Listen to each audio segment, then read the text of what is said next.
Hello and welcome to today's webinar, Division to Dialogue, Teaching Social Studies in Polarizing Times.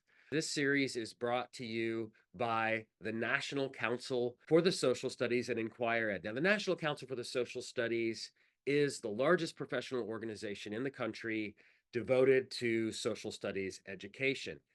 And you can really experience that at the annual conference, NCSS annual conference in Boston this year, November 22nd through the 24th. Register and attend. It's a great opportunity to join thousands of social studies educators and administrators from across the country to share best practices and think about the future of social studies. I'll be there. I'm excited about it. You can come visit me. I'll be at the Inquire Ed booth. Check out socialstudies.org to find out more, register, attend. It's a great time. The series is also presented to you by Inquire Ed. Inquire Ed supports teachers with high quality instructional materials that make joyful, rigorous, and transferable learning possible for every student. Our social studies curricula inquiry journeys, K-5 and middle school world history, are used across the country to help students build deep content knowledge and develop the inquiry skills that are essential for a thriving democracy. And we're going to talk about some of those inquiry skills today for sure. You can find out more at inquireed.org. Reach out. We'd love to chat about social studies and inquiry-based learning. We live and breathe this stuff just like you do. Now, we know that polarization and division have made the jobs of social studies teachers harder, but no other subject or classroom is more suited to deal with these challenges than social studies. It doesn't make it easy.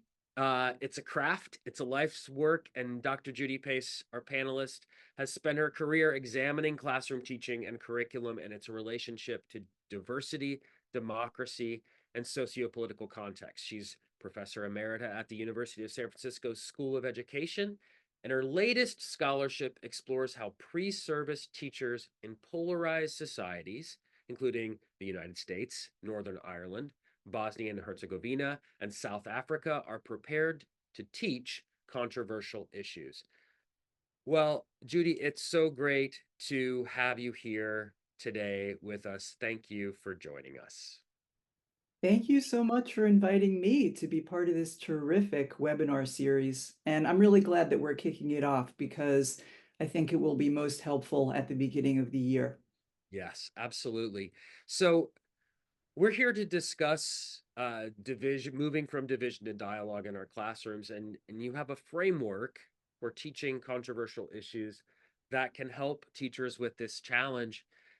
What made you conduct the research that led to the development of the framework? Several years ago, I conducted a study on how 4 teacher educators prepared their pre-service teachers in their methods courses at the 4 different universities to teach controversial issues in social studies, history, and citizenship. And the key reason for conducting the study was because there was already really terrific scholarship on what it means to teach controversial issues, what it looks like in the classroom, how it's shaped by a variety of contextual factors, and positive outcomes for discussing controversial issues in an open classroom climate for students and for society. But no one had done systematic research on how we can prepare new teachers to take up this really demanding and urgent work. So we know from prior research the capabilities that teachers need to have to do it, but we didn't know how to prepare teachers to take it up. So I went to these really interesting places. Another reason why I wanted to do a cross-national study was because we have so much to learn from other countries, from what educators have done and are doing in other countries. And Northern Ireland is a particularly interesting example because of their history of deep division and conflict over the centuries, but most recently during the Troubles from the 1960s to the 1990s. And there are lots of educational efforts that were created to address conflict in that society, very, very small society. So we're talking about neighbor versus neighbor. And so I really wanted to study with two expert teacher educators who were really immersed in those innovative approaches to dealing with conflict in the classroom. I know that you have this concept of contained risk taking that kind of gets right at the heart of that. And how did it emerge from your research, and why is it important for today's teachers in this polarized environment?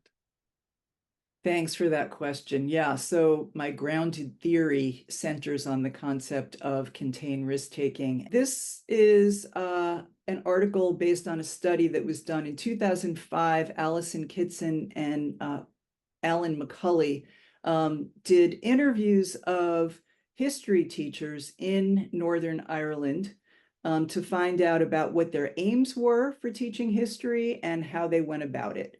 So they were all teaching the discipline of history using lots of different sources and teaching those analytical skills, but they had very, very different approaches to controversy, ranging from risk-taking, meaning embracing controversial issues whenever they could, to absolutely avoiding them. And then there were teachers who were located in the middle of that. So the risk takers really were interested in the social aims of teaching history. They wanted to cultivate democratic citizens. And they took every opportunity to dive into controversies, even those that were close to home. And they used immersive pedagogies like role play to get students experientially involved in really taking on what was happening in their communities, in their society, and what had happened in the past. And then at the opposite end of the spectrum, the avoiders did teach the discipline of history, but they wanted nothing to do with controversy. And then the containers in the middle would teach controversial issues, but often they were controversies that were distant from home. For example, they would teach about apartheid in South Africa rather than segregation and division within Northern Ireland. And they did not use such immersive pedagogies. They really stuck more to historical sources and so on. They did not take up the emotions that got aroused, as I talked about earlier. So after analyzing my data really carefully, I realized that the teacher educators that I studied across the board, so there was one in the US, one in England, and two in Northern Ireland, taught what I call contained risk-taking.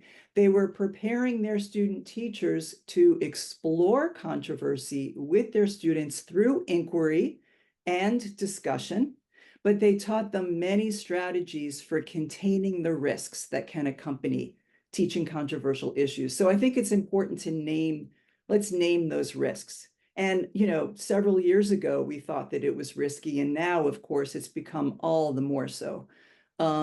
So there's, starting with the classroom, right? There's fear of the classroom breaking out into conflict and students actually hurting each other, right? There's fear of criticism from colleagues and administrators. There's fear of being attacked by parents and community members. And, in some places, teachers are subject to penalties and even being fired. So those are the things. And the pre-service teachers that were part of this study brought some of those anxieties into the classroom, especially growing up in a society like Northern Ireland. People are very, very familiar with all the, quote, baggage that young people bring from home and these really entrenched views and feelings about what has divided their society. So these strategies were really, really important to them so that they could go into this endeavor with some guardrails and guidance. Yeah. So can you give us an overview of the framework that came out of that sort of embodies this idea of contained risk taking? Yes, absolutely. So I looked at all these different strategies and organized them around 8 themes or elements, right? So the first one is cultivate a supportive environment. And one strategy that's very popular is establishing norms or agreements for class discussion with your students at the beginning of the year to set the right tone, okay? Also, developing relationships is a big part of that one. preparing thoroughly, and that means not only knowing your subject matter really well, but also knowing your students and your school community really well, so you can anticipate how people are going to react to what you do in your classroom. Thinking through your own stance on the issues, so realizing that all teachers have positionality and we have sometimes really strong views about the issues that we teach, and figuring out how we're going to approach them, what pedagogical roles we'll play during discussion, and whether or not we'll disclose our views to our students. Communicating proactively with students and other stakeholders, parents, school leaders, colleagues, about what we're doing, how we're going about teaching controversial issues and why it's so important. Then selecting authentic issues that resonate with students, that are important for them to examine and discuss, and framing them in ways that promote inquiry and dialogue. Choosing the appropriate pedagogical resources and strategies to explore those issues in your classroom. Guiding discussion using various protocols and models for discussion. And addressing emotions, because whether or not we plan for it, emotions do get aroused.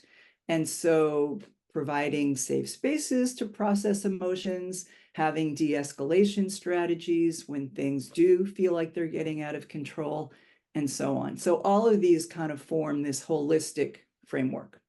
Right now, I want to invite Liz and Ashley to turn their cameras on. Ashley McCall is an award-winning bilingual educator, author, instructional coach, and curriculum designer with over a decade of culturally competent and social justice-driven instructional experience with 2nd through 8th grade students. She served in public, charter, and private settings on the north, southeast, and southwest sides of Chicago. She's the founder of Miss McCall's Desk and currently serves as an assistant principal at Passages Elementary School. Thanks for joining us. Good to see you again, Ashley. And Elizabeth Robbins, with over 21 years of experience as a social science teacher in Chicago Public Schools. Liz has dedicated her career to enhancing civic education. She's played a key role in supporting fellow educators through the adoption of civic curriculum and leading district professional development.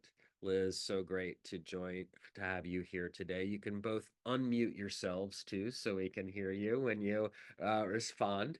So it's great to have you, and I just kind of want to get like your reactions. I don't know if you're familiar with Judy's framework before, and I know that maybe you looked at it a little bit, but what is based on the framework introduction, what resonates with your practices as a teacher, a coach, or an instructional leader? And I'll have you both respond, but Ashley, why don't we start with you? Sure.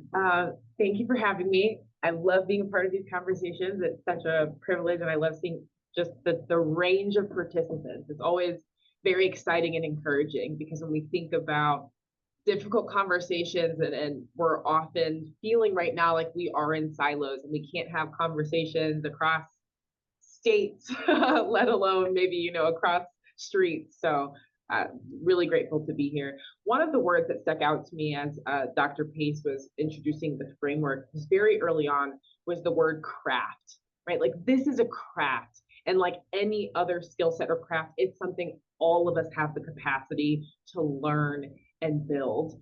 And in my years both teaching and coaching, every once in a while I hear that, I can't, right? Or it's too difficult. And so the elementary teacher in me comes out, right? Where we can't, maybe I don't know how to do it yet.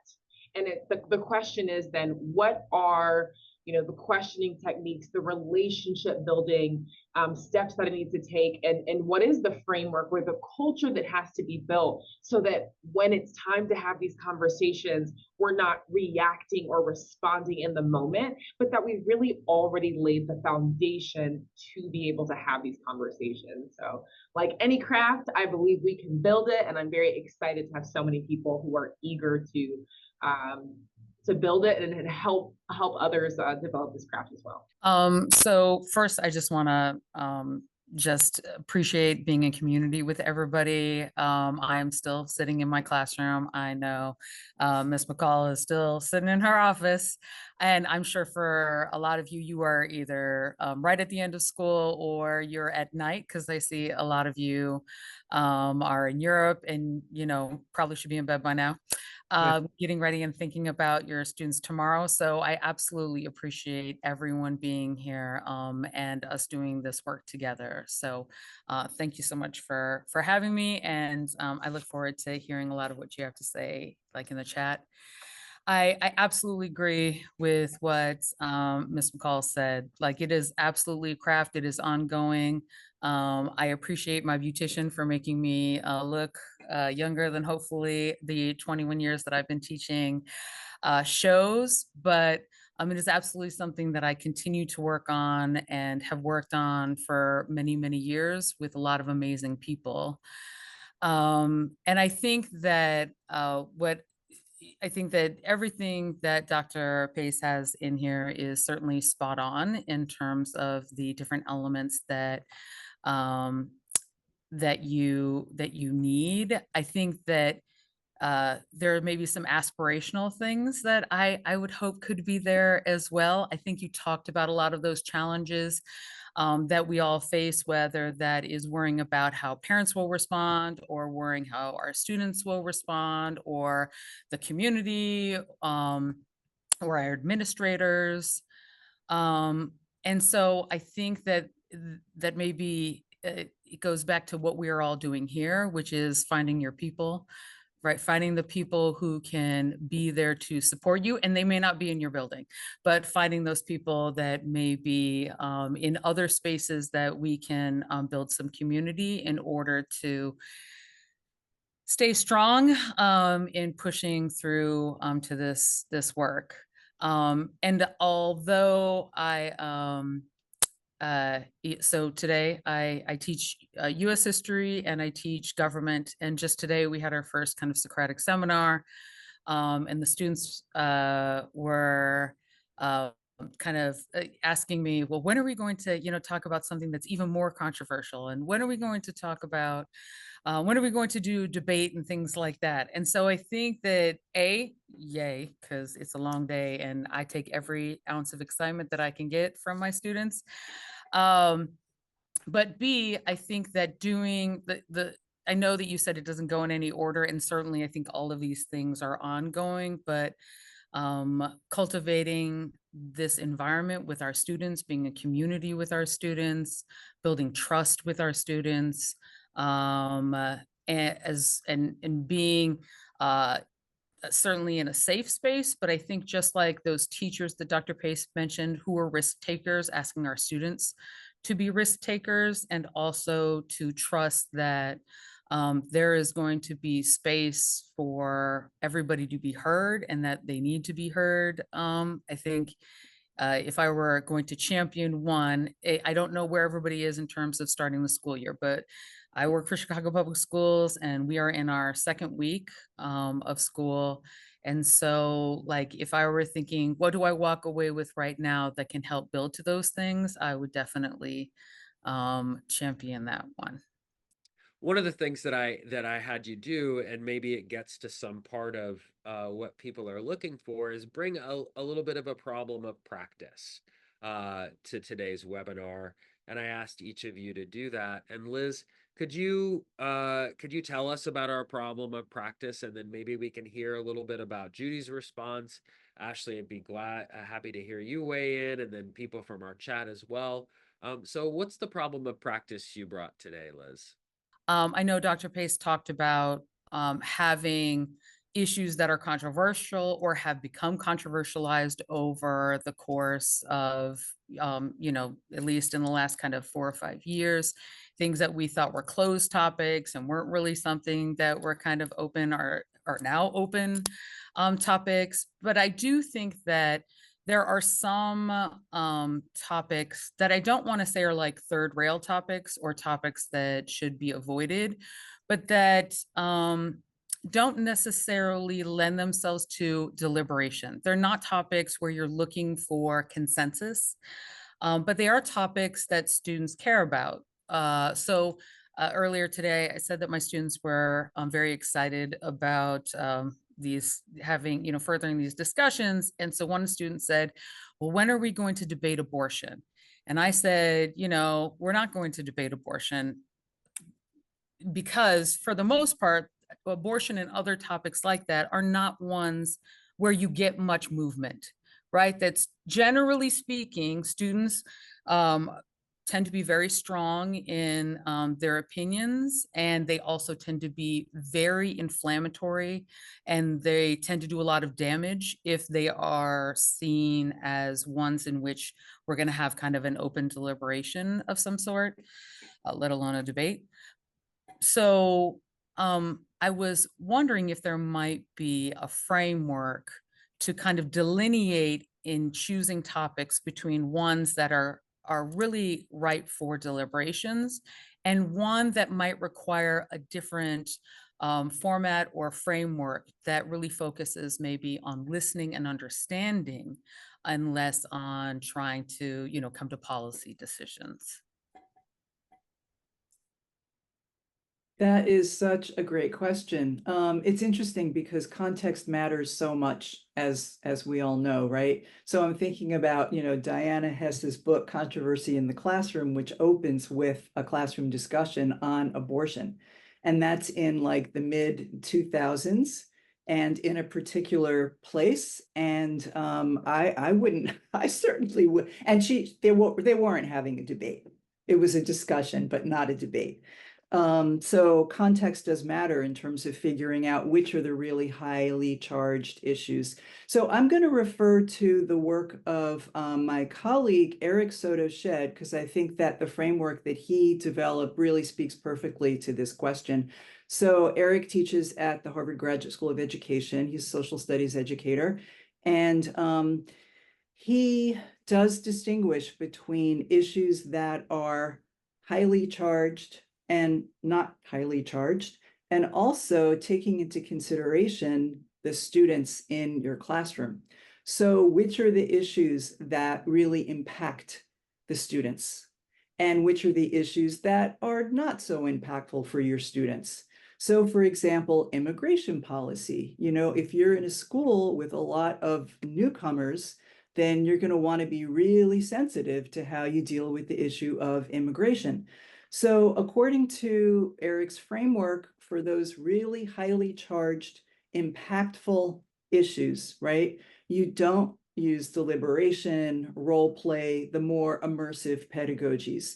You use exploratory discussions, finding out what do students know about this, how do they know what they know, how are they feeling about it, just to sort of build more knowledge and understanding. Whereas the ones that are not so charged, not so impactful for your students are much more appropriate for immersive pedagogies like deliberation, role play, etc. Does that help, Liz? I just appreciated Dr. Pace's point about impact and recognizing that as the students in front of you change, right, the impact that might be felt can change. Right. So I don't want to belabor the point because I feel like that's it. It's just you need to know who's in front of you and also who you are and what you're bringing to the table in terms of your beliefs and biases and how those dynamics are going to affect the issues that you're bringing, how you react to the issues and how you react to the conversations that are happening. Yeah. Actually, I wanted to get to your problem of practice that you brought today. Could you share that with us? So I think I alluded to this a little bit in my introduction, and I'm coming from a lower education, there's a grade level setting. So I'm predominantly worked with K-8 students, and what I see in our teachers' classrooms is that there is that urge, that feeling to react to things, and as the world is constantly changing around us. And the teachers that I've seen have the most success, like navigating potentially divisive topics, facilitating difficult conversations, are the ones who are proactively building relationships, creating a culture of empathy and perspective taking, and regularly engaging in dialogue with a variety of stakes. Like what I love about what Liz just shared, I love taking notes. But I'm a constant learner, right? So deliberate, deepen, develop. That's what we should be doing constantly, right? Not just in response to issues. And so my question for Dr. Pace is, what would you say to teachers who do feel pressured to respond to issues and events that are happening? You wake up and there's a breaking news on the TV, and you know that students and families are going to see this, and maybe this is a high impact issue for them, but they don't have the groundwork laid to potentially address that issue immediately, even though they know students and families are probably going to carry some pretty strong feelings and reactions to the issues that are before them. Thank you for that question. I would say, build that culture ASAP, I mean, and build it while responding to what's going on. I think your question really points to the importance of doing this kind of work. And I agree with Liz about the first element, cultivate a supportive environment, being crucial no matter what. Even if you don't intentionally plan to teach controversial issues, we know that unanticipated controversy comes up all the time. And then there are these events that happen. So yeah, I mean, I think that it's so crucial for all teachers, regardless of what subject they're teaching, to really start the school year by building that kind of community of learners, and relationship building and trust and all of that. But I think that it's also really, really important in situations like that to proceed with caution and to have a conversation. And again, going back to what Liz said before about having a network, having colleagues that you can talk to about things that are challenging, and to feel out what other educators are doing, how are they going to respond, figure out how your colleagues in your own school building are responding. Don't go it alone. And I think, it's important to acknowledge what's happening in the world, when you come together that morning in your classroom. And again, I would proceed with the non-immersive pedagogies that I talked about before, like just finding out, okay, what do you know about what's happening? And how do you know what you know, so kids can start thinking critically about where, their knowledge comes from, and feel them out in terms of, how are you feeling about what's happened, rather than going on with a really ambitious agenda. I would really start small. And like I said before, start building that foundation as soon as possible. Does that help, Ashley? Certainly, thank you. So I want to open up, we've got lots of questions that are flying in the chat. And I think one of the first ones I will take from Shelley Gordon, and she asks, how in this world of controversial issues and contained risk taking do we deal and respond to students who share misinformation?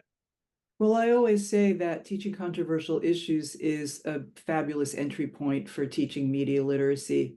I think they really need to go hand in hand.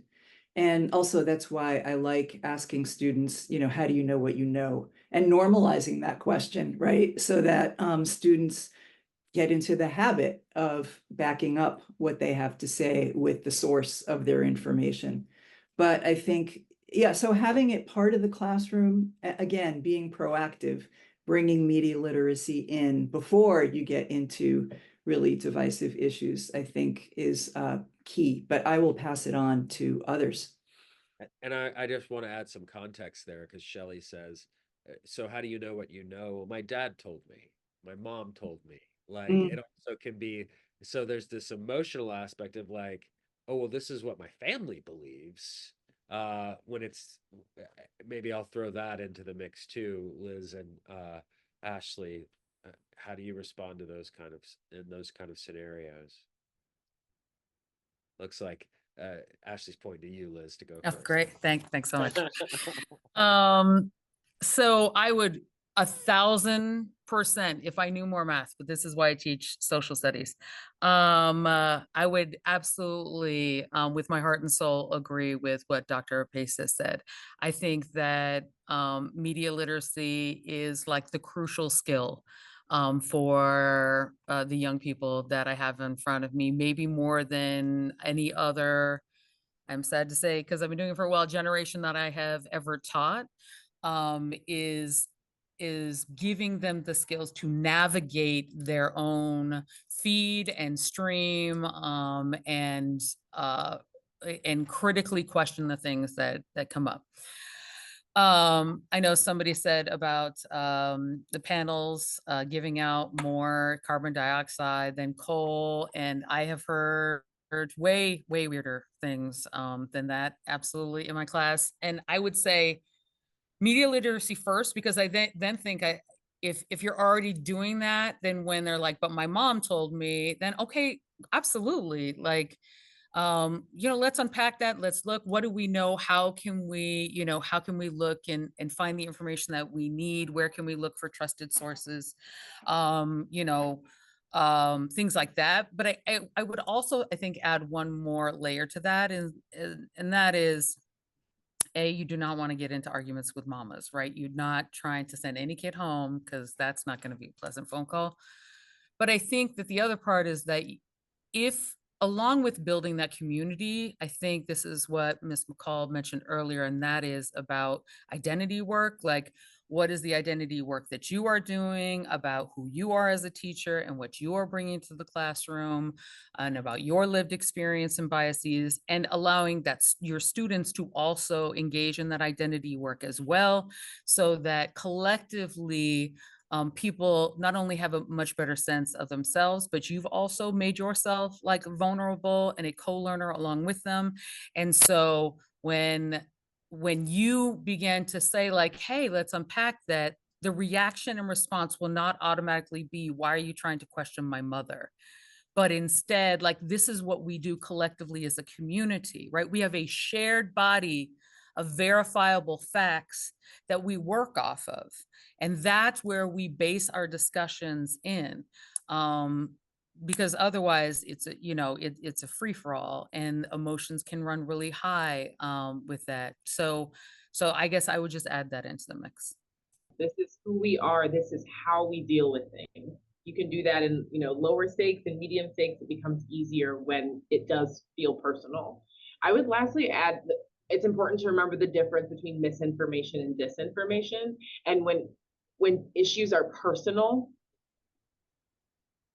it's easy to want to react as if our students or anyone in our community is intentionally spreading wrong information to do harm, which is not, it is, we're seeing a lot of it more now, certainly in our country, but it's not often the intent of our students. It truly is information that they came across that they believe is true. They've accepted it and just haven't critically analyzed it.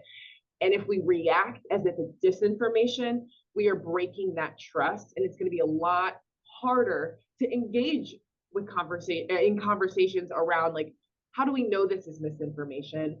Where did you find that? What was on TikTok? Well, who can create? Oh, I have a TikTok. Okay, are you an author of da da da da? Right? Are you? Well, no. Okay, so then anyone, right, can publish. Anyone can, and then you can engage in those conversations. That's why it's inquire ed, inquiry. Like, just ask, and that's a much safer way than getting defensive, which it's a natural reaction when we're dealing with those high impact issues. But there are wins and there are successes in our classrooms as well. And I wonder if there is one that pops to the top of your minds. So I'm gonna just go with the little win. Like, yes, I've had bigger wins, but I think often the road is paved with little moments. Yeah. And so today was like the best teaching day ever for me. And it's only happened in one class, so I don't care. Right, it says little wins are the best. Yes, exactly. Because sometimes they're the only ones. That is exactly right. And so you just got to cobble those bad boys together. So I had a student, so I told you my students were like, when are we going to debate abortion? And I had the others, like, something more controversial than we were talking about, because we were talking anyway. So I had a student who said, well, we did this one. She wanted to, have this one first so that we could, learn how to listen to each other first, like I listened to, and she mentioned another student, right? Like I listened to, the student, and I heard that. So we had to start off here, I think, before we can get into like those big, heavy topics. And the idea that there's trust in that, like there's an implied trust that we will get there, but that this is the important thing that we have to learn how to do first. Yeah, great.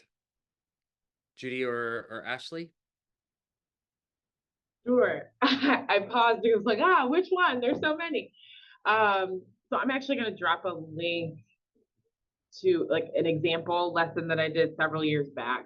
And on top of it being controversial, it was during remote learning. So I didn't even have my kids in front of me. And they're just going off in the chat during the last election cycle. And I remember my team is texting and we're just like, oh my gosh, we have to deal with this. And I remember just being so heartbroken because I know my kids, and in the moment, we didn't handle it well. The kids didn't react well. There was a lot of name calling and you should do this, and I believe that. It was really awful, and it just broke my heart because I know they're better than that. And first, I did not react. That was the thing. Like I took the evening to just take a breather so that I was not reacting from a place of emotion, because I'm also a person. And to Liz's point about like, you need to know yourself. Like, and I needed to just sit with myself before I facilitate anything with them. And I planned a talking circle for them. So in addition to like media literacy resources and all of that, I will definitely be sharing a lot of just like culture building, restorative practices, like all of that has to be in place. And I think it was Liz, like both, and like we got to do the content and the relationship building. Oh no, it was Dr. Pace, apologies. So build the, plane as we fly it. But we named what happened. Like, this is what we did yesterday. These are the agreements that we had in place. How were our choices in direct conflict with those agreements? From there, like, okay, why did we make those choices? What were we feeling? What were we thinking? What were we trying to share? What did we want others to understand? Because really folks just wanted to be heard. Yeah. Right. And that's where most of us are often coming from. And when you don't feel heard, they just kind of went into attack mode. But we just named it all. We broke it all down. And I had third graders at this time. So I recognize that many of you are working with much older children, but trust me, you can make it developmentally appropriate for your students. But then from there, we went into the teaching moment. Here's what a fact is. Here was how we defend our facts. Here's the research. Here's what opinions are. Let's go through some, again, developmentally appropriate examples. And it was awesome because it like all students, all people can do this. It just takes slowing down. And again, going back to what Liz said about the facts, deliberate, deepen understanding. It's not about winning, it's about deepening and then developing opinions. And some of them left with the same opinions, but with respect, restored relationships. Some of them left with slightly different opinions, but still restored relationships. And Judy mentioned this at the beginning. When we think about democratic citizenship today, I don't know that we don't want controversy to be a part of it. And because controversy right now is so ugly, like we're just not, it's just hard. It's really, really, really hard. But we want, I believe, our students to not be afraid of conflict and controversy, but to see it as an opportunity to simply deepen understanding and then make their own decisions and come to their own opinions. So I will share some other examples because the number of times I'm sure Liz and I have had to react to something in the moment is infinite. And yeah. And mine is a little bit different, but I figured I'd do something different and bring in an international example. And I know I've got friends here from Bosnia and Herzegovina, which makes me so happy. Thank you so much for coming, because it's really late there right now, 9 hours ahead of Pacific time. So we brought together the English pre-service teachers with the history pre-service teachers. And, everything that I had read and heard and experienced in Bosnia and Herzegovina is that bringing the divisive issues related to the war from the 1990s, the Yugoslav wars, is taboo. It just does not happen. It's too fraught. It's too traumatizing. But I brought in a controversy from the US through a film that we watched called Hound Destroyer about the controversy over the George Washington murals at George Washington High School in San Francisco, where I have done a lot of work. And the students discussed, their own responses to the multiple perspectives that came out in the film. And then we asked them to relate it to the Bosnian context. And they talked about these really controversial issues, some of them of war criminals, where, some people are still celebrating them and other people are absolutely horrified. And we actually had this conversation, even though this is something that I had been told never happens in Bosnian classrooms. So I was really gratified by that, by the ability to hold this really highly emotionally charged material in our discussion. And also for students who, we have a different pedagogical tradition in the US where, discussion is kind of elevated and we want to hear students' opinions. And it's not like that in a lot of other countries. So for many of my pre-service teachers, this was the first time that, they had been invited to participate in discussions, again, from multiple perspectives. And they shared what a valuable experience that was for them. So that was really, really gratifying. But Liz, Ashley, Judy, thank you so much for joining us today. I really appreciate it. Thank you. Thank you, everybody, for being with us. All right. Yes. Having me. Take care. Bye-bye. Bye.